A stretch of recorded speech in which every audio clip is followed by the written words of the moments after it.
नमस्कार सबैजनालाई। आज म मोमोको अचार बनाउन गइरहेकी छु। सबैभन्दा पहिला तेल बसालेँ अनि काटेको लसुन र प्याजलाई फ्राई गरेँ।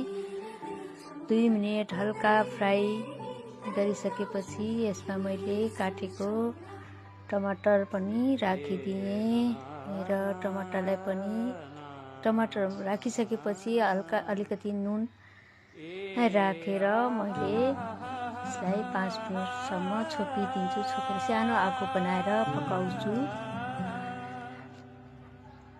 ल हेर्नुहोस् 5 मिनटपछि यस्तो देखियो